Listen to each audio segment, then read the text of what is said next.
Este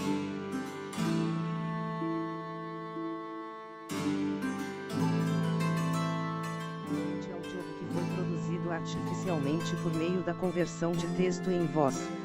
O áudio poderá trazer distorções fônicas por se tratar de uma leitura mecânica. A obra Comentário à Metafísica de Aristóteles, de São Tomás de Aquino é livre de direitos autorais. Qualquer possível infração de texto entre em contato prontamente. Participe do clube de leitura. Para mais informações acesse o site www.domleon.com.br. Se possível, se inscreva no canal e compartilhe. De São Tomás de Aquino. Comentário à Metafísica de Aristóteles. Livro 11. Introdução e compilação do que é útil para o conhecimento das substâncias separadas. 1. O propósito dos livros 11 e 12.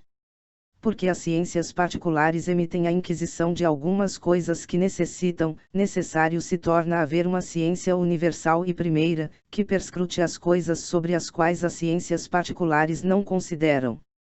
Tais são tanto as coisas comuns que se seguem ao ente em comum, das quais nenhuma ciência particular considera, por não pertencerem mais a uma do que a outra, mas a todas de modo comum, quanto às substâncias separadas, que excedem a consideração de todas as ciências particulares. Por isso Aristóteles, ao nos trazer esta ciência, depois de ter inquirido acerca dos comuns, começa a tratar de modo especial, acerca das substâncias separadas, ao conhecimento das quais se ordenam, não somente as coisas que foram tratadas nesta ciência, mas também as que em outras ciências foram tratadas. 2. O plano dos livros 11 e 12. Portanto, para que se tenha uma consideração mais manifesta das substâncias separadas, primeiramente Aristóteles recolherá como em um certo modo de compilação, as coisas que foram ditas tanto na metafísica quanto na física que são úteis ao conhecimento das substâncias separadas. Isto será feito em todo o livro 11 e na primeira parte do livro 12. Em segundo lugar, inquirirá acerca das próprias substâncias separadas, a partir da metade do livro 12. Antes disso, porém, faremos uma compilação de tudo quanto o filósofo disse de útil para o conhecimento das substâncias separadas. 3. A consideração da metafísica é acerca dos princípios. Ficou manifesto no livro 1, que a sabedoria é uma certa ciência acerca dos princípios. No princípio daquele livro foi mostrado que a sabedoria considera causas altíssimas e maximamente universais, e é nobilíssima entre as ciências. 4. Se a sabedoria que considera os princípios é uma ou muitas ciências. Uma razão para que sejam muitas ciências é a seguinte. Quando diversos são considerados em uma ciência, estes, diversos, são contrários, pelo fato de que um dos contrários é a razão pela qual se conhece o outro, e portanto, ambas cairão sob uma mesma arte. Ora, se os princípios das coisas forem diversos, não poderão ser contrários, porque se o forem, não poderão ser comuns a um mesmo principiado. Logo, a sabedoria que trata dos princípios não pode ser uma única ciência. Uma razão, porém, para que seja uma única ciência é a seguinte. Se dissermos que a sabedoria não é una, mas diversas, não competirá a ela assinalar os princípios das coisas. A verdade, sobre esta questão, é que a sabedoria é uma só ciência, que todavia considera diversos princípios, na medida em que são reduzidos a um único gênero, que é também a razão pela qual os contrários caem debaixo de uma só ciência, isto é, enquanto pertencem a um único gênero. 5. Se a metafísica pertence considerar os princípios da demonstração. A verdade sobre a questão se especular os princípios demonstrativos pertence a uma ciência ou várias é que uma ciência de modo principal considera estes princípios, a consideração da qual pertencem as coisas comuns que são os termos daqueles princípios, como por exemplo, o ente e o não ente, o todo e a parte, e outros assim. E desta ciência as outras ciências tomam 3 princípios. 6. Se a metafísica pertence à consideração de todas as substâncias A verdade sobre esta questão é que, ainda que a esta ciência caiba de modo principal a consideração de algumas substâncias em especial, que são as substâncias separadas, ela o é de todas as substâncias, na medida em que todas caem debaixo de um gênero, que é o ente per si. 7. Se a metafísica considera apenas as substâncias, ou também os acidentes. A verdade sobre esta questão é que a sabedoria considera as substâncias e os acidentes, na medida em que ambos convêm ao ente, o qual é o seu sujeito. Porém, a sabedoria considera as substâncias de modo principal, porque são entes primeiro e per si, e delas é que demonstra os acidentes. 8. Se a metafísica considera os 4 gêneros de causas expostos nos livros da física. Vamos considerar a questão se a metafísica considera os 4 gêneros de causas expostos nos livros da física. Uma primeira objeção se oferece, segundo a qual a metafísica parece considerar somente a causa final. De fato, a metafísica não parece considerar os 4 gêneros de causas expostos nos livros da física, porque parece ser principalmente de sua consideração a causa final, que é a mais excelente dentre todas. Uma segunda objeção é a seguinte: a metafísica não parece caber a consideração da causa final, pois, por outro lado, não parece que a metafísica seja acerca da causa final, porque o fim apresenta razão de bem. Ora, o bem se encontra nas operações e nas coisas que estão em movimento. Tanto é assim que nas coisas imóveis, como por exemplo nas coisas matemáticas, não se demonstra pela causa final. A verdade sobre esta questão é que a metafísica considera os 4 gêneros de causa apontados, e principalmente a causa formal e final. E ela considera a causa final, porque o último fim, que é o primeiro movente, é inteiramente imóvel, como será mostrado adiante. 9. Se compete à metafísica considerar as substâncias sensíveis. Pode objetar-se que, se a metafísica trata das substâncias sensíveis, não parece então diferir da ciência natural. A verdade sobre esta questão é que a metafísica trata das substâncias sensíveis, na medida em que são substâncias, e não na medida em que são sensíveis e móveis, o que propriamente pertence à ciência natural. Mas a consideração própria desta ciência é acerca das substâncias, que não são ideias ou seres matemáticos separados, mas sim primeiros motores, como adiante será explicado. 10. Questão sobre os seres e a ciência matemática. Questiona-se se os entes matemáticos são separados. A verdade sobre esta questão é que os seres matemáticos não são separados dos seres sensíveis per si, mas somente segundo a razão. Questiona-se também se a metafísica compete investigar a matéria dos seres matemáticos. Deve-se responder a esta que a investigação da matéria dos seres matemáticos não pertence à ciência natural, porque todo o negócio da filosofia natural é acerca das coisas que têm em si mesmo o princípio do movimento e de quietude, que são ditos naturais. De modo semelhante, a investigação deste assunto não pertence à ciência matemática, porque ela pressupõe tal matéria ou tal sujeito, e a respeito dele outras coisas investiga. De onde resulta que a esta ciência, que é a metafísica, compete tratar acerca da matéria dos seres matemáticos. 11. Se existe algo nas coisas da natureza além dos singulares. A verdade sobre esta questão é que nada existe nas coisas da natureza além dos singulares, mas apenas na consideração do intelecto que abstrai os comuns dos próprios. 12. Se cabe à matéria ou à forma ser o primeiro princípio das substâncias sensíveis. Pareceria que deveria caber à matéria ou à forma ser primeiro o princípio das substâncias sensíveis, porque é destas duas que as substâncias sensíveis se compõem. O primeiro argumento a este respeito é que num primeiro aspecto, nada mais poderia ser posto como princípio do que a matéria, que é primeiro sujeito e sempre permanece. Por outro lado, a matéria não pode ser princípio, porque a matéria não está em ato, mas em potência. Assim, sendo o ato naturalmente anterior à potência, pareceria que o primeiro princípio das substâncias sensíveis seria a espécie e a forma, que é ato. Porém, como terceiro argumento, nem a forma pode ser princípio, porque a forma sensível é corruptível. Desta maneira, se a forma sensível é o primeiro princípio, não haverá nenhuma ordem de perpetuidade nas coisas, e que somente aconteceria se houvesse algum princípio separável e perpétuo, que daria perpetuidade às coisas. A verdade sobre estas questões é que existe alguma substância separada das coisas sensíveis.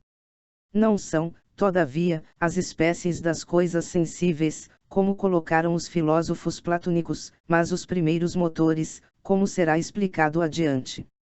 13. Se o princípio das coisas corruptíveis é o mesmo das coisas incorruptíveis. Coloca-se a questão se há substâncias separadas que sejam princípios, é necessário agora investigar se uma delas é princípio de todas as coisas, isto é, das coisas corruptíveis e incorruptíveis, ou se o princípio das coisas corruptíveis é diferente do das incorruptíveis. A primeira dificuldade quanto a isto consiste em que se há um único princípio para todas as coisas, permanece a dúvida do porquê, a partir de um mesmo princípio, algumas coisas são perpétuas enquanto outras não. A segunda dificuldade consiste em que se o princípio das coisas corruptíveis é diverso do princípio das incorruptíveis, ainda permanece a dúvida do porquê, sendo este princípio perpétuo, as coisas que provém deste princípio não são perpétuas. A terceira dificuldade consiste em que se por outro lado este princípio for corruptível, como todo corruptível é gerável, e todo gerável tem um princípio, segue-se que este princípio corruptível deverá ter por sua vez um outro princípio, e este outro e mais outro até o infinito. A verdade sobre esta questão é que o primeiro princípio de todas as coisas é incorruptível. Algumas coisas, por estarem muito distantes dele, são corruptíveis, nos quais a geração e corrupção é causada por uma causa média que é incorruptível segundo a substância, variável, porém, segundo o lugar. 14. Se o uno e o ente são os princípios de todas as coisas. A questão sobre se o uno e o ente são os princípios de todas as coisas pode ser colocada da seguinte maneira. Alguns filósofos colocaram como princípios o uno e o ente, porque são maximamente imóveis. De fato, qualquer que seja o modo pelo qual algo varie, sempre permanece o uno e o ente. Surge, porém, uma dificuldade pelo fato de que nós estamos procurando princípios que são perpétuos e de existência separada. Se, portanto, o uno e o ente significarem substância, poderão ser tais princípios. Porém, o uno e o ente não podem significar a substância, porque nesse caso seguir-se-ia que tudo será substância, e nada será acidente, porque o ser se predica de todos os entes. Ora, isto é manifestamente falso. Por outro lado, se o uno e o ente não significarem a substância, não poderão ser separáveis e existentes per si, e com isso não poderão ser os princípios. Portanto, parece que o ente e o uno não podem ser princípios. A verdade sobre esta questão é que nem o ente e nem o uno são princípios. 15. Se os princípios são substâncias. Uma possível objeção a respeito da questão se os princípios são substâncias consiste em que, como toda ciência é dos universais, e qualquer ciência é de algum sujeito universal determinado, e por outro lado, a substância não é do número dos universais, mas é este algo separável, ou seja, existente per si. Parece que das substâncias não poder haver ciência. Ora, a ciência é acerca dos princípios. Portanto, a substância não pode ser princípio. A verdade sobre esta questão é que, ainda que os universais não existam per si, todavia as naturezas das coisas que existem per si podem ser consideradas universalmente. É segundo isto que são tomados gêneros e espécies no predicamento da substância, os quais são ditos substâncias segundas, das quais há ciência. Todavia, algumas substâncias existentes per si são princípios, porque, sendo imateriais, pertencem ao conhecimento inteligível, ainda que excedam a compreensão do nosso intelecto. 16. Se os princípios de todas as coisas são o mesmo segundo o número, ou somente segundo a espécie. Sobre se os princípios de todas as coisas são o mesmo segundo o número, ou somente segundo a espécie. A verdade é que, falando a respeito dos princípios extrínsecos, são um segundo o número, porque aquilo que é o primeiro princípio de todas as coisas é agente e fim. Os princípios intrínsecos, porém, isto é, a matéria e a forma, não são um segundo o. número para todas as coisas, e nem segundo a espécie, mas segundo uma analogia, conforme será explicado adiante. 17. Se todas as coisas podem ser reduzidas de alguma maneira a uma. É necessário investigar se todas as coisas podem ser reduzidas de alguma maneira a uma. Isto porque a ciência da filosofia é do ente enquanto ente, de tal maneira que considera o ente segundo a razão universal do ente, e não segundo a razão de um ente particular. Ora, como o ente é dito de muitas maneiras, e não de uma única, se esta multiplicidade fosse uma pura equivocação, não cairiam todos os entes debaixo de uma ciência, porque não poderiam ser reduzidos de algum modo a um gênero. Mas, se esta multiplicidade tivesse algo em comum, todos os entes poderiam estar debaixo de uma só ciência. A solução para esta questão consiste em que o ente é dito de maneira que é dito de modo múltiplo segundo algo de comum. Isto pode ser manifestado através de um exemplo. O medicativo pode ser dito de diversos modos, todavia são redutíveis a um certo uno, que é uma mesma e idêntica coisa a qual esta redução é feita, ainda que de modos diversos. Por exemplo, o sermão é dito medicativo, pelo fato de ser proveniente da ciência médica. A faca é dita medicativa, pelo fato de ser útil à mesma ciência como instrumento. E semelhantemente ocorre com as outras coisas que deste modo são ditas. É manifesto que as coisas que assim são ditas, são intermediárias entre unívocas e as equívocas. Nas coisas unívocas um nome único é predicado de diversas coisas segundo uma razão totalmente idêntica. Nas coisas equívocas, todavia, um mesmo nome é predicado de diversas coisas segundo razões totalmente diversas. Nas coisas, porém, que são ditas do modo predito, um mesmo nome é predicado de coisas diversas segundo uma razão em parte idêntica, e em parte diversa. Diversa, quanto aos diversos modos de relação. Idêntica, quanto àquilo ao qual é feita a relação. E por causa disso tal modo de predicação é dito analógico, porque todas as coisas se proporcionam a uma única. Assim é que ocorre com a multiplicidade do ente. Ente de modo simples é dito aquilo que tem o ser em si, isto é, a substância. As demais coisas são ditas entes porque são deste ente que é ente per si, como por exemplo, uma paixão do ente per si, ou um hábito do ente per si, ou algo assim. De fato, a qualidade não é dita ente, porque ela tenha um ser, mas porque por ela a substância é dita estar assim disposta. O mesmo pode ser dito dos demais acidentes, e por causa disso é que são ditos entes. E assim fica patente que multiplicidade do ente apresenta algo de comum, ao qual a redução é feita. 18. Ainda sobre o objeto de consideração da metafísica. Os matemáticos consideram seres abstratos, não no sentido que eles existem na natureza separados dos seres sensíveis, mas porque a matemática os considera sem a consideração dos sensíveis. A matemática os especula retirando de sua consideração todos os sensíveis, como a leveza, a gravidade, a dureza, a moleza, o quente e o frio, ficando em sua consideração somente a quantidade e o contínuo. E assim como ocorre com o matemático, assim ocorre com o filósofo que considera o ente, deixando de considerar todos os entes particulares, considerando somente as coisas que pertencem ao ser em comum. Porque, embora sejam muitos, todavia, de todos há uma só ciência, na medida em que todas são redutíveis em um, conforme foi explicado. 19. Como compete à metafísica considerar os acidentes. A metafísica compete considerar os acidentes do ente enquanto ente. 20. Como compete à metafísica considerar os primeiros princípios da demonstração. Quaisquer coisas comuns que são tomadas pelas ciências particulares de modo particular, e não segundo que estejam em sua comunidade, pertencem à consideração da metafísica. Ora, os primeiros princípios da demonstração são tomados pela matemática e pelas outras ciências particulares somente de modo particular.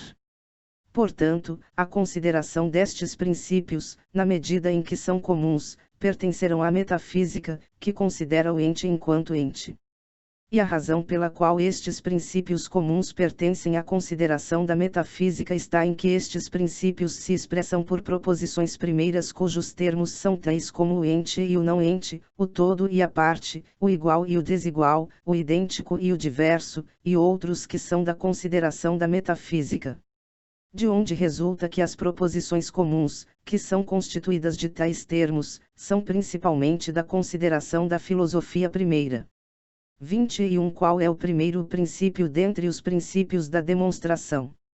É necessário que, assim como todos os entes são reduzidos a algum primeiro, assim é necessário que os princípios da demonstração sejam reduzidos a algum primeiro princípio, que de modo principal caia debaixo da consideração da metafísica.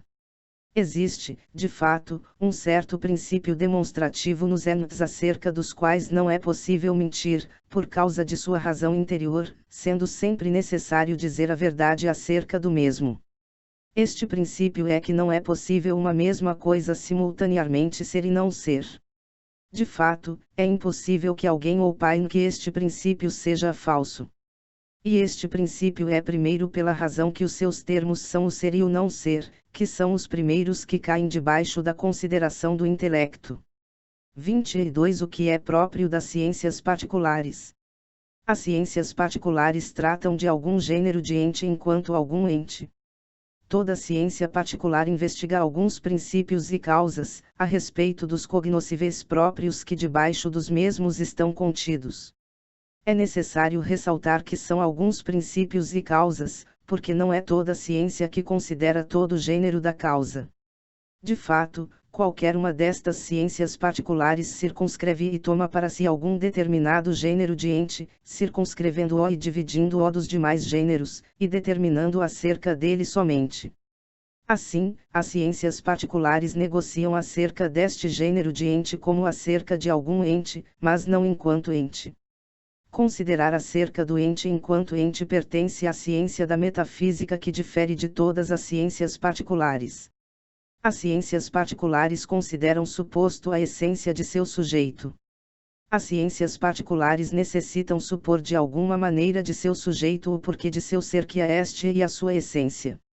E suposta a essência de seu sujeito, esta será usada pelas ciências particulares para sua demonstração, tanto para as mais certas, como ocorre nas ciências matemáticas, como para as mais débeis, como as ciências naturais.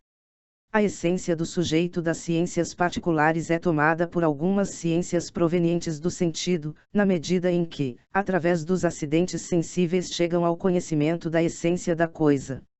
Já outras tomam a essência de seu sujeito de outras ciências mais universais. Assim fica manifesto que nas ciências particulares não há demonstração da substância da coisa, nem da sua essência. Ambas estas coisas, nas quais as ciências particulares não se intrometem, pertencem à ciência universal, isto é, considerar a substância, o ente e a quidade da coisa. 23. Comparação da ciência natural com as ciências operativas. A ciência natural não é nem ativa, nem factiva. Como toda ciência operativa ou é ativa ou factiva, segue-se que a ciência natural não é operativa.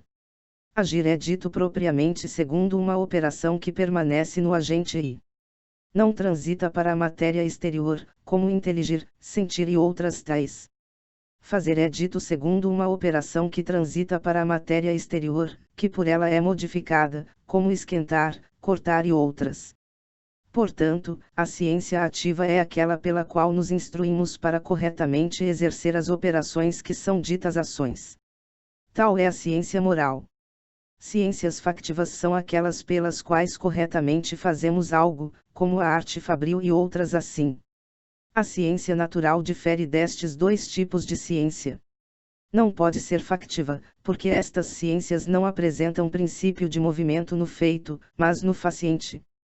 Não pode ser ciência ativa, porque estas ciências não apresentam princípio de movimento naquilo em que agem, mas mais no agente.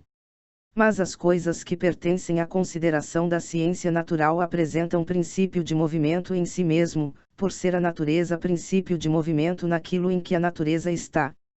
De onde se conclui que, sendo qualquer ciência ou ativa, ou factiva ou especulativa, e a ciência natural não podendo ser nem ativa, nem factiva, será necessário que a ciência natural seja a ciência especulativa.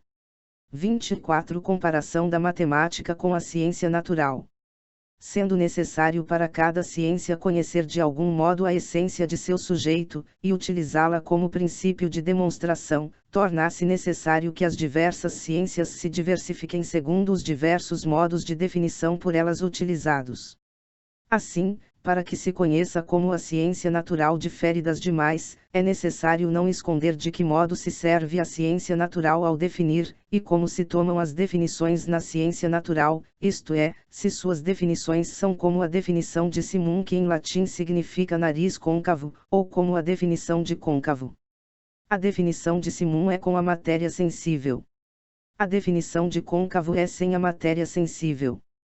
Porque a simidade não é senão acerca de determinada matéria sensível, porque não ocorre a não ser nos narizes. De fato, a definição de simum é que o simum é o nariz côncavo. Mas na definição do côncavo não se coloca nenhuma matéria sensível. A diferença entre a ciência natural e a matemática provém de que a ciência natural trata de coisas em cujas definições se coloca a matéria sensível. A matemática, porém, trata de coisas em cujas definições não é colocada a matéria sensível, posto que tenham seu ser na matéria sensível. 25. Comparação da metafísica com as ciências particulares quanto ao modo de separação. Não somente pertence à metafísica determinar acerca do ente em comum, ou seja, acerca do ente enquanto ente, mas também lhe pertence determinar acerca dos entes separados da matéria segundo o ser. A partir disso desejamos determinar se esta ciência difere da ciência natural e da matemática. A metafísica difere da ciência natural, porque a ciência natural diz respeito às coisas que têm em si mesmo o princípio de movimento. Assim, torna-se necessário que as coisas naturais tenham uma determinada matéria, porque nada é movido a não ser aquilo que possui matéria. A matemática especula a respeito dos seres imóveis. Isto porque é necessário que as coisas cuja razão é tomada sem a matéria sensível, do mesmo modo sua razão seja sem movimento, o movimento não existindo a não ser nas coisas sensíveis. Porém, as coisas das quais a matemática considera não são separáveis da matéria e do movimento segundo o ser, mas somente segundo a razão. Portanto, a metafísica também difere da matemática, porque ela considera acerca das coisas que são separadas da matéria segundo o ser. É necessário, portanto, que acerca daquele ente que é separado da matéria e do movimento segundo o ser e inteiramente imóvel, haja alguma outra ciência, que seja outra que não a matemática e a ciência natural. Isto, porém, deve ser dito caso haja alguma tal substância além das substâncias sensíveis, que seja completamente imóvel, porque ainda não demonstramos existir tal substância. Se, então, existir uma tal natureza dentre os entes, isto é, que seja separável e imóvel, aquele que possuir esta natureza será uma certa coisa divina, e uma certa coisa principalíssima entre todas as coisas. Isto porque quanto algo é mais simples e formal dentre os entes, tanto será mais nobre, anterior e mais causa dos demais. E assim fica patente que esta ciência que considera tais entes separáveis, deve ser chamada ciência divina, e ciência dos primeiros princípios. Do que foi dito conclui-se que 3 são os gêneros de ciências especulativas. Primeiro, a ciência natural, que considera os entes móveis, que em sua definição recebem a matéria sensível. Segundo, a ciência matemática, que considera os seres imóveis, que não recebem a matéria sensível em sua definição, ainda que tenham o seu ser na matéria sensível. Terceiro, a teologia, que é acerca dos entes inteiramente separáveis. 26. Comparação da metafísica com as ciências particulares quanto à nobreza. As ciências especulativas são mais nobres que as operativas. As ciências especulativas são nobilíssimas entre todas as outras ciências, porque nelas pretende-se o conhecimento por causa do próprio conhecimento, enquanto que nas demais ciências operativas procura-se o conhecimento por causa de um trabalho propter opus. A metafísica é a mais nobre dentre as ciências especulativas. A ciência especulativa última, que é a teologia, sendo acerca dos entes mais nobres, ela é a mais nobre dentre todas. De fato, uma ciência é tanto mais nobre quanto seu cognoscível mais nobre for. 27 Comparação da metafísica com as ciências particulares quanto à universalidade. Queremos colocar a questão de investigar se a ciência que é acerca dos entes separáveis seja a ciência universal do ente enquanto ente. Vamos demonstrar que sim, excluindo por divisão todas as demais ciências da possibilidade de serem a ciência universal. É manifesto que as ciências operativas não são universais, por onde as excluímos sem discussão. Dentre as ciências especulativas, qualquer das ciências matemáticas é acerca de um gênero determinado. Ora, a ciência universal é ciência comum de todos os entes. Logo, nenhuma das ciências matemáticas é comum a todo ente.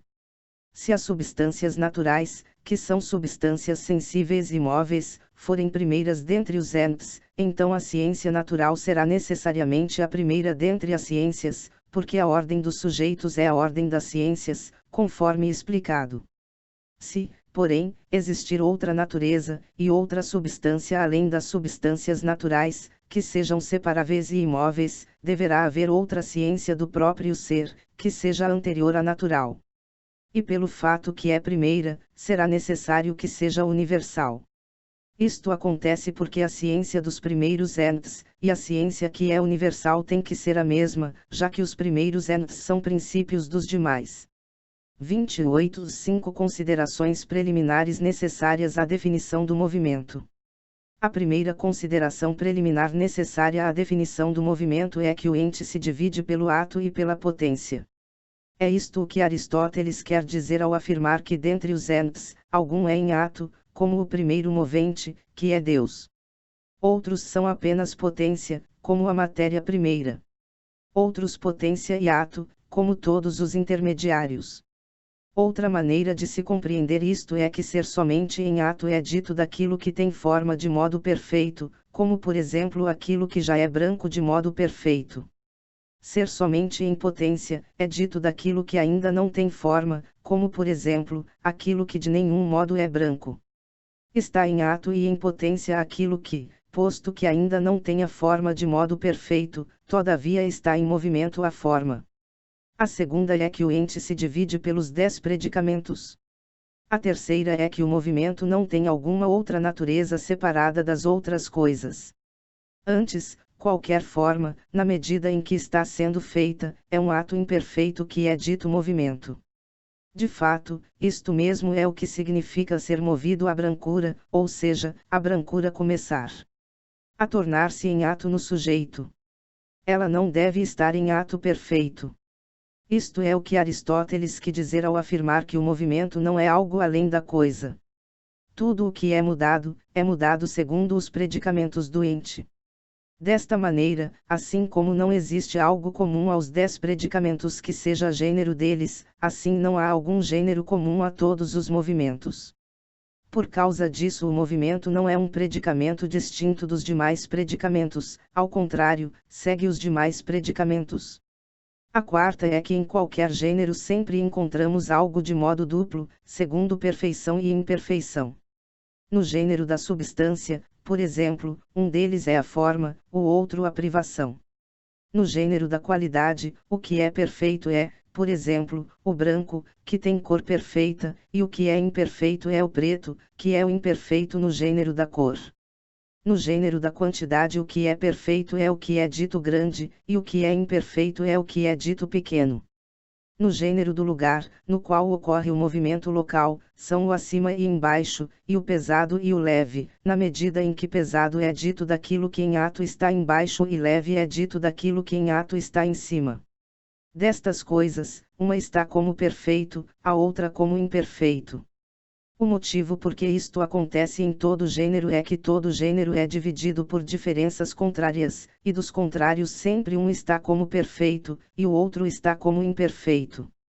A quinta, que é tirada por conclusão a partir das 4 primeiras, é que tantas são as espécies de movimento e permutação, quantas forem as espécies do ente.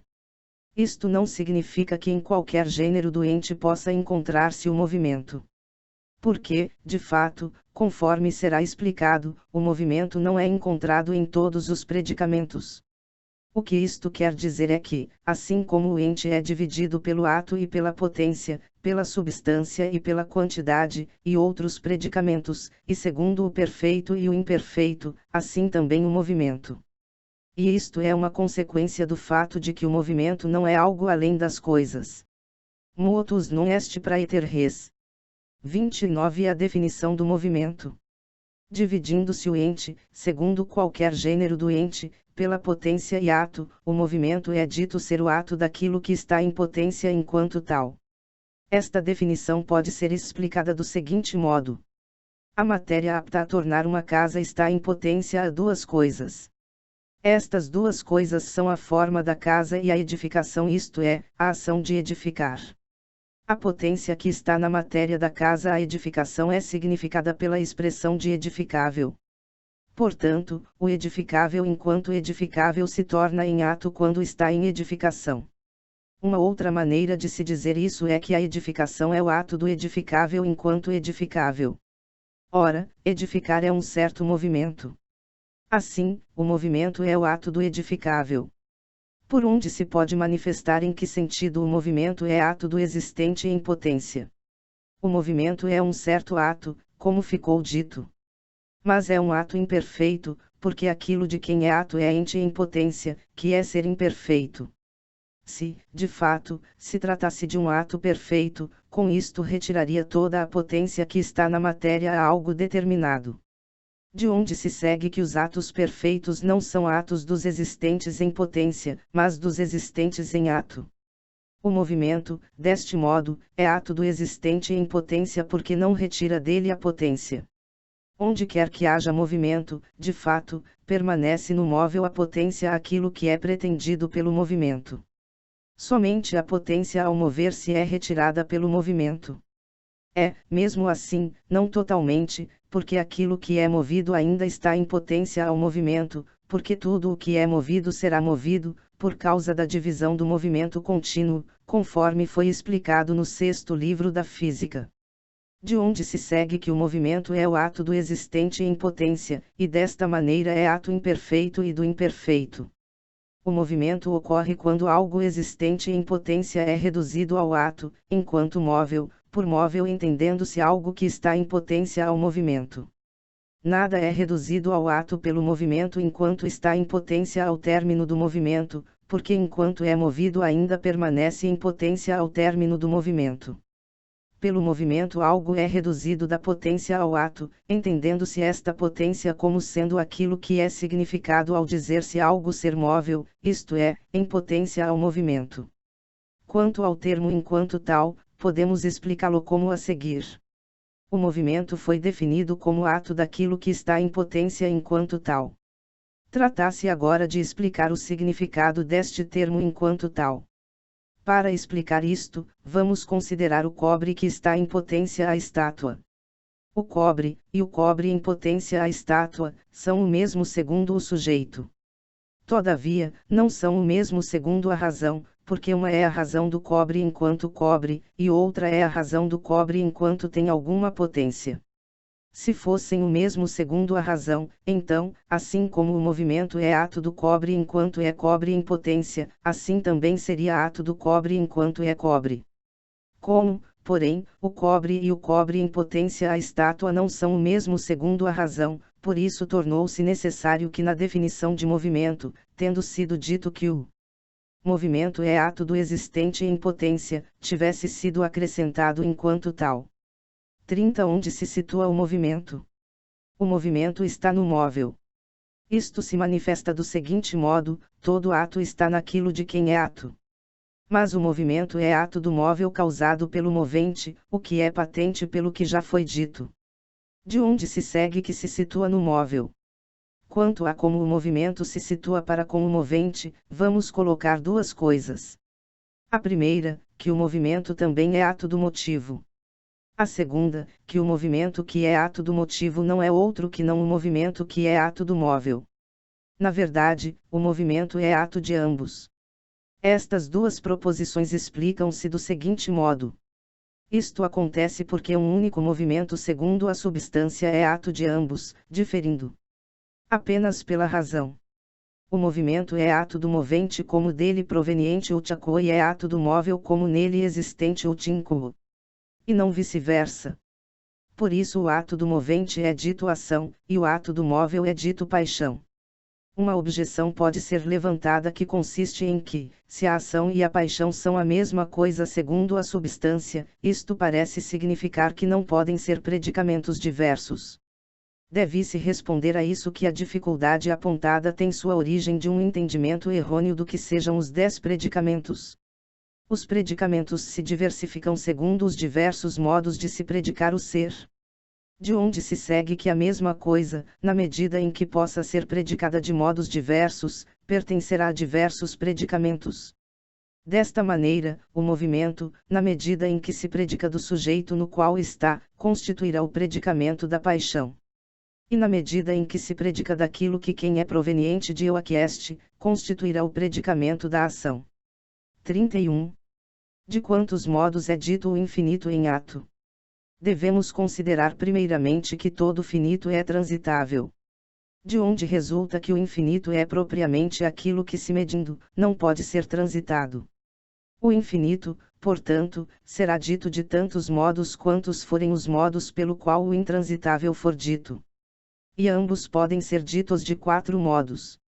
De um primeiro modo, o infinito e o intransitável são ditos das coisas que não podem ser transitadas pela medida, pelo fato de não ter aptidão, segundo o seu gênero, para ser transitado, assim como o ponto, a unidade, ou algo que não seja quantidade imensurável.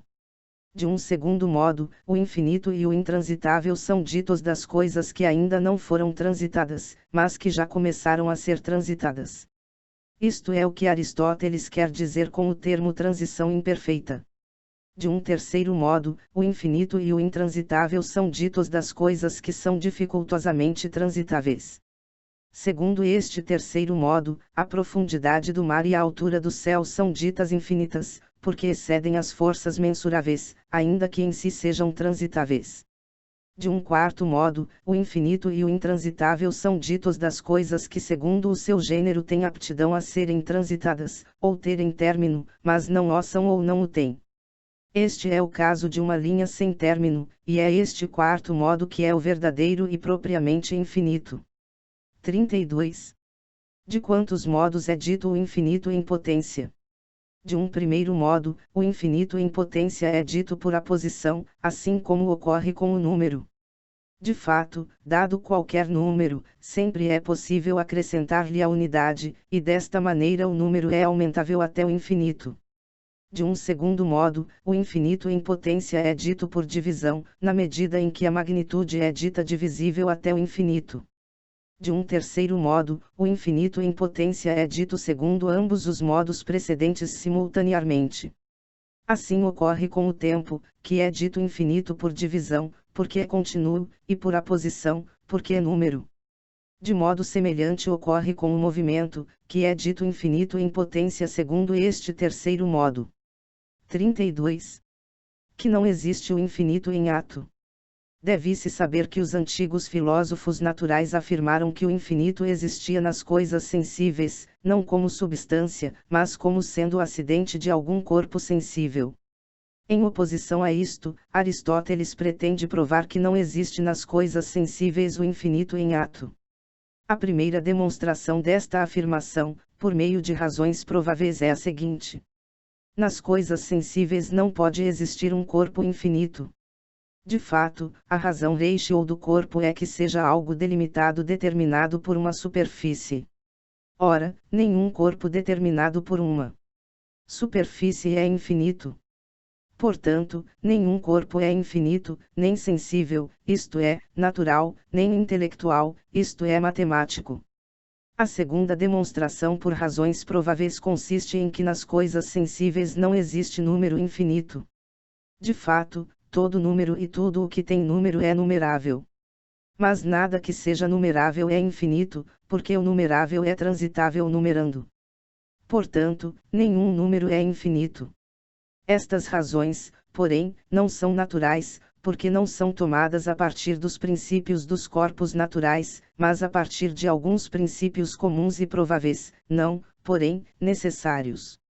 Porque quem afirma existir corpo infinito, não afirma que sua razão seja a ser determinado por uma superfície. Isto seria apenas a razão do corpo finito. E quem afirma existir uma multidão infinita, não afirma que ela seja um número, porque o número é uma multidão mensurável pela unidade. Ora, nada mensurável é infinito. Pode demonstrar-se que não existe infinito em átomos sensíveis, através de razões naturais, do seguinte modo: caso exista algum corpo sensível e infinito, ou será um corpo simples, isto é, composto de um só elemento, ou composto, isto é, composto de vários elementos. Supomos ainda que os elementos, que são os corpos simples dos quais os compostos são constituídos, são finitos em número, os quais, segundo a concepção da época de Aristóteles eram 4, fogo, terra, ar e água. Se o corpo infinito for composto, ou todos os elementos dos quais é composto são infinitos na quantidade, ou apenas alguns. Se apenas alguns elementos forem infinitos na quantidade, não é possível que um dos elementos seja infinito na quantidade e os demais sejam finitos. Porque se assim fosse, o elemento infinito corromperá os demais em virtude do seu excesso. De fato, nos corpos mistos é necessário adequar os contrários de alguma forma, para que o corpo misto se conserve. Mas se um deles é infinito na quantidade e os demais são finitos, não haverá igualdade, não podendo haver proporção do infinito para com o finito. Se todos os elementos forem infinitos na quantidade, não será igualmente possível que exista esse corpo sensível. Isto porque um corpo é algo que se estende em todas as direções, e o corpo infinito é aquele que tem dimensões infinitas. De onde se torna necessário que o corpo infinito tenha de todas as partes dimensões infinitas. Ora, dois corpos não podem coexistir simultaneamente. Assim, dois infinitos não podem unir-se em um. Se o corpo sensível infinito não for composto, mas simples, este corpo simples não poderá ser senão um dos elementos a partir dos quais todas as coisas são geradas, porque todas as coisas se reduzem nos 4 elementos. Não há, portanto, corpos simples fora dos 4 elementos. Ora, se é assim, nenhum deles poderá ser infinito, porque se assim fosse, os outros não poderiam existir, porque o elemento infinito preencheria tudo e os demais se converteriam nele, por causa do excesso de sua virtude e virtude. Além disso, devemos considerar os seguintes 2 pontos: que todo corpo sensível está num lugar, à diferença dos corpos matemáticos, aos quais não se pode atribuir lugar a não ser por uma semelhança, e que para qualquer elemento, o lugar natural do todo e da parte será idêntico, isto é, o lugar no qual naturalmente repousa e ao qual naturalmente se move. Isto é patente quanto à terra e à parte da terra, porque o lugar natural de ambos é embaixo. Ora, o lugar aonde estiver esse corpo sensível infinito simples terá que lhe ser necessariamente ou natural ou não natural. Se todo este lugar lhe for natural, segue-se que será natural a cada uma de suas partes. Desta maneira, o todo e cada uma de suas partes estará em repouso e sempre imóvel. Se, por outro lado, todo o lugar aonde estiver o corpo infinito sensível não lhe for natural, tanto o todo como qualquer uma de suas partes estarão fora de seu lugar próprio, e tanto o todo como as partes estarão sempre em movimento. Não pode existir uma outra alternativa, porque não pode ser dito que alguma parte do lugar seja natural ao todo e suas partes, e outra parte do lugar seja inatural. Isto acontece porque, como todo corpo está num lugar, o lugar de um corpo infinito também é infinito, e num lugar infinito não pode ser encontrada uma razão de divisão, pela qual uma parte deste lugar seja o lugar natural do corpo e outra parte seja o lugar não natural, pois seria necessário haver alguma determinada proporção e distância do lugar natural ao não natural, o que num lugar infinito não pode ser encontrado. De onde se conclui que um corpo sensível infinito constituído de um único corpo simples estará sempre imóvel e em repouso, ou sempre em movimento. Ora, ambas estas coisas são repugnantes ao sentido. Logo, não existe corpo infinito sensível constituído de único elemento. 32. Como o infinito em potência se encontra na magnitude, no movimento e no tempo. O infinito em potência é encontrado na magnitude, no movimento e no tempo. Não é, porém, predicado univocamente deles, mas por anterioridade e posterioridade. E isto de tal maneira que aquele que é posterior dentre estes três é dito infinito na medida em que aquilo que é anterior é infinito. Por exemplo, o movimento é dito infinito na medida em que a magnitude em que algo se move localmente, aumenta ou se altera, é infinita. E o tempo é dito infinito na medida em que o movimento é infinito. 33 A divisão do movimento segundo o acidente, segundo a parte e per si. Da parte do móvel, o movimento pode ser dito de três maneiras. A. De uma primeira maneira, somente segundo o acidente, quando algo é dito mover-se pelo fato de que aquilo em que está é movido. Por exemplo, quando dizemos que o músico caminha, ou a alma se move porque o corpo se move, ou o marinheiro se move porque o navio é movido. B. De uma segunda maneira, algo é dito mover-se pelo fato de que alguma de suas partes foi movida. Por exemplo, quando dizemos que o corpo do homem sarou porque o seu olho sarou. Esta maneira já é um movimento per si, ao contrário da primeira maneira, que é movimento por acidente. C. De uma terceira maneira, algo é dito mover-se de modo primeiro e per si quando algum todo é movido segundo o seu todo. Da parte do movente, o movimento pode também ser dividido do mesmo modo, porque o movente pode ser dito de três maneiras. A. De uma primeira maneira, segundo o acidente, assim como quando dizemos que o músico edifica. B. De uma segunda maneira, segundo a parte, como quando dizemos que o homem destrói porque a sua mão destrói. C. De uma terceira maneira, per si, como quando dizemos que o fogo esquenta e o médico sara uma determinada pessoa. 34 Uma outra maneira de se dividir as mutações, em geração, corrupção e movimento. Em toda mutação são encontradas 5 coisas. Primeiro, o movente. Segundo, o movido. Terceiro, o tempo no qual ocorre a mutação, porque toda mutação está no tempo. Quarto, o término a partir do qual o movimento principia. Quinto, o término para o qual o movimento se dirige. As mutações não se dividem em suas espécies nem segundo o movente, nem segundo o movido, e nem segundo o tempo. Porque estas coisas são comuns a toda mutação. As mutações são divididas segundo os términos a partir do qual e para o qual. Os términos das mutações podem ser variados de 4 modos. De um primeiro modo, sendo ambos afirmativos, como quando dizemos o branco ser mudado em preto. Esta é a mutação de sujeito a sujeito. De um segundo modo, sendo ambos negativos, como quando dizemos o não branco ser mudado no não preto. Esta é a mutação do não sujeito ao não sujeito. De um terceiro modo, o término a partir do qual sendo afirmativo e o término para o qual negativo, como quando dizemos o branco ser mudado ao não branco. Esta é a mutação do sujeito ao não sujeito. De um quarto modo, o término a partir do qual sendo negativo e o término para o qual sendo afirmativo, como quando dizemos o não branco ser mudado ao branco. Esta é a mutação do não sujeito ao sujeito. Destas 4 combinações, uma delas é inútil. De fato, não existe uma permutação do não sujeito ao não sujeito.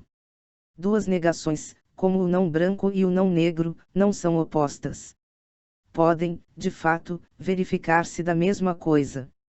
Por exemplo, existem muitas coisas que são não brancas e não negras ao mesmo tempo.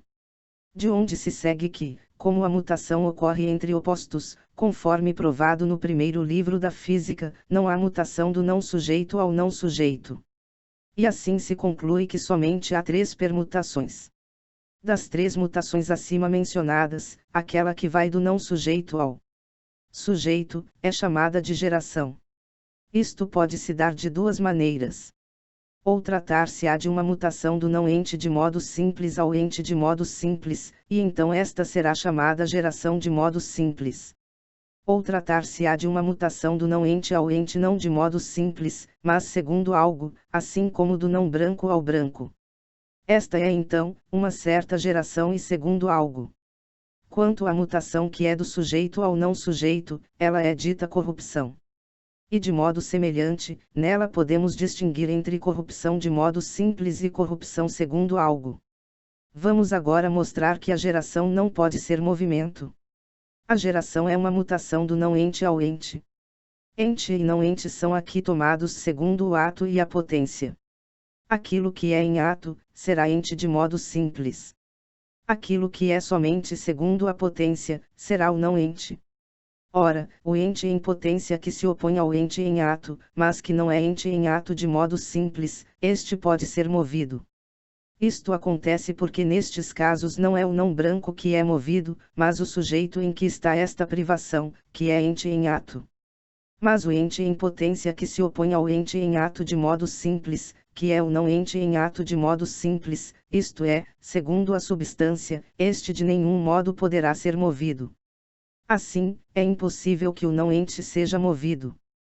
Portanto, deve-se concluir que se a geração é do não ente ao ente, se a geração de modo simples fosse um movimento, seguir-se-ia que o não ente de modo simples mover-se-ia.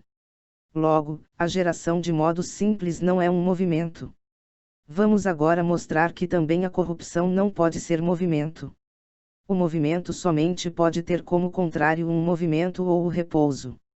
Ora, a corrupção é contrário da geração. Se, portanto, a corrupção é movimento, será necessário que a geração seja ou movimento ou repouso. O que é impossível como foi demonstrado. Logo, a corrupção de modo simples não é um movimento. Vamos, finalmente, mostrar qual é a mutação dita movimento. Todo movimento é uma mutação. Ora, somente há 3 mutações, das quais 2, que são a geração e a corrupção, não são movimento. Portanto, a mutação restante, de sujeito para sujeito, é o movimento. 35 Quais são os predicamentos aonde pode existir o movimento? Os predicamentos se dividem pela substância, quantidade, qualidade e assim sucessivamente. Somente em 3 destes predicamentos pode haver movimento, e estes são a quantidade, a qualidade e o lugar. Mais adiante vamos demonstrar que não existe movimento no predicamento da substância, nem no da relação, nem no da ação e paixão. A inexistência de movimento nos demais predicamentos será decorrência disto. O tempo, por exemplo, é número do movimento. Portanto, não existirá movimento no predicamento do tempo pela mesma razão pela qual não existe movimento no gênero da ação e paixão, os quais significam, de algum modo, o próprio movimento. A posição não adiciona ao lugar senão uma ordem determinada das partes, que nada mais é do que uma determinada relação das partes entre si. O hábito também significa uma determinada disposição de indumento para com o seu usuário. Portanto, não haverá movimento nos predicamentos da posição e do hábito pelo mesmo motivo porque não haverá movimento no predicamento da relação. 36 Demonstra-se que não existe movimento no predicamento da substância. Demonstra-se que não existe movimento no predicamento da substância do seguinte modo. Não pode haver movimento segundo a substância, porque o movimento é mutação de sujeito a sujeito. Ora, 2 sujeitos entre os quais existe movimento têm quer ser contrários ou intermédios entre contrários. Como, porém, nada é contrário à substância, seguir-se-á que segundo a substância não poderá existir movimento, mas somente geração e corrupção, cujos términos se opõem segundo uma contradição e não segundo uma contrariedade. 37 Demonstra-se que não existe movimento no predicamento da relação. Demonstra-se que não existe movimento no predicamento da relação do seguinte modo. Não existe movimento per se no predicamento da relação, mas somente por acidente. Assim como algo é movido por acidente quando o movimento não ocorre nele, se alguma outra coisa não é movida, assim também em algo é dito haver movimento por acidente, quando o movimento não é realizado nele, a não ser que alguma outra coisa seja movida. Ora, é isto que nos encontramos no gênero da relação. A não ser que alguma outra coisa seja mudada, não é verdadeiro dizer que no predicamento da relação se realiza uma permutação. Por exemplo, o igual não se torna desigual, se não se realiza uma permutação segundo a quantidade. O dissemelhante não se torna semelhante, se não se realiza uma permutação segundo a qualidade. Da mesma maneira, algo que por si permanece imóvel, passa de esquerdo a direito, por uma permutação de uma outra coisa segundo o lugar. Portanto, na relação não existe movimento a não ser por acidente. 38 Demonstra-se que não existe movimento na ação e na paixão. É impossível existir movimento do movimento.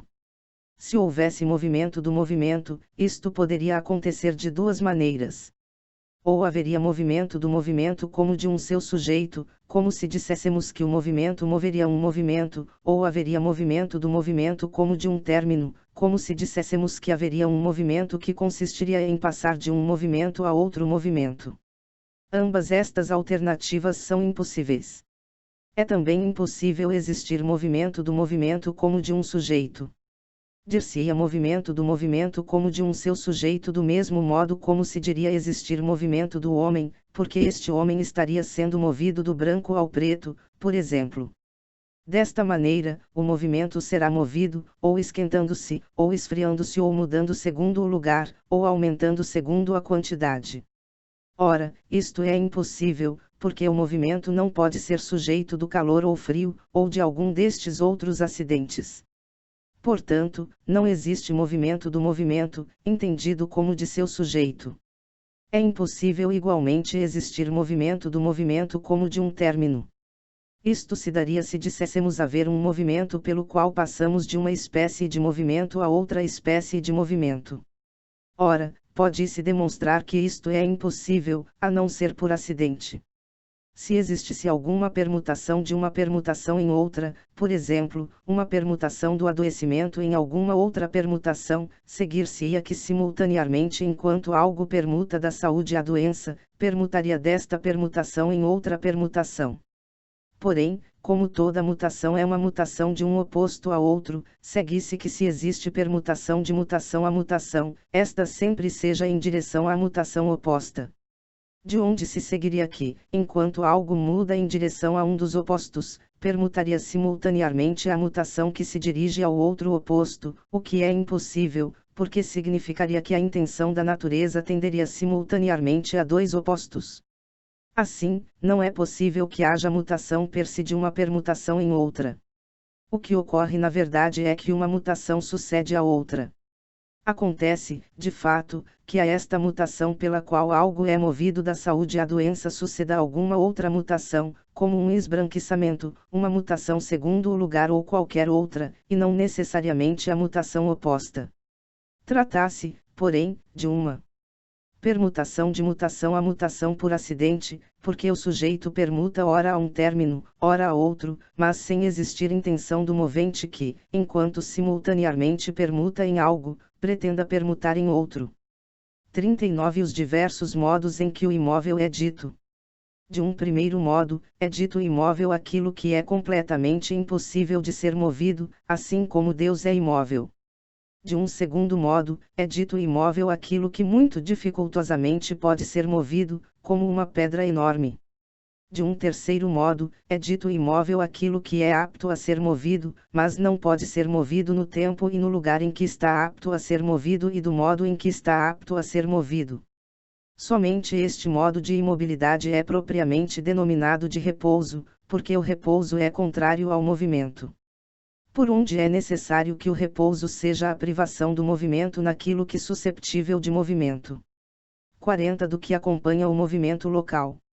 Vamos a seguir examinar o que é simultaneidade segundo o lugar, separação, tocar-se, consecutividade, contacto, e continuidade. São ditos simultâneos ou juntos segundo o lugar as coisas que estão em um mesmo lugar próprio. Se, ao invés de estar em um único lugar próprio, estiverem em um único lugar comum, não poderão ser ditos simultâneos ou juntos, porque neste caso todas as coisas que estivessem debaixo do céu seriam ditas serem simultâneas ou juntas. São ditas separadas quaisquer coisas que estejam uma em um lugar, e outra em outro lugar. São ditas tocarem-se mutuamente as coisas cujos limites são simultâneos segundo o lugar ou juntos simul. Por exemplo, dois corpos cujas superfícies estejam unidas. Consecutivo é dito aquilo que está depois de algum primeiro princípio, seja que tomemos esta ordem segundo a posição, ou segundo a espécie, como o binário está depois da unidade, ou segundo qualquer outra. Para haver consecutividade, é necessário que nada do mesmo gênero seja intermediário entre aquilo que é consecutivo e aquilo de quem é consecutivo. Porém, nada proíbe que entre dois consecutivos exista algum intermediário de outro gênero, como por exemplo se entre duas coisas consecutivas houvesse um cavalo no meio. Contacto é dito daquilo que está consecutivamente a outro, de maneira que se toquem. Por exemplo, isso acontece quando dois corpos estão ordenados entre si de tal maneira que um deles toque o outro. A continuidade acrescenta algo ao contato. A continuidade acontece quando ambas as coisas que se tocam e que são simultâneas ou juntas, tenham um único e idêntico limite mútuo, como por exemplo as partes de uma linha que se unem por continuidade por um ponto. Entre a consecutividade, o contacto e a continuidade, a consecutividade é anterior e mais universal. De fato, nem tudo o que é consecutivo toca, mas tudo o que toca é consecutivo.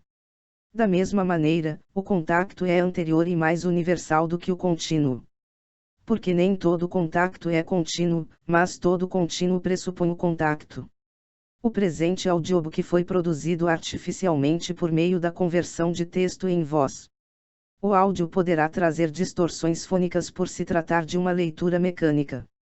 A obra Comentário à Metafísica de Aristóteles, de São Tomás de Aquino é livre de direitos autorais. Qualquer possível infração de texto entre em contato prontamente. Participe do clube de leitura. Para mais informações acesse o site www.domleon.com.br. Se possível, se inscreva no canal e compartilhe.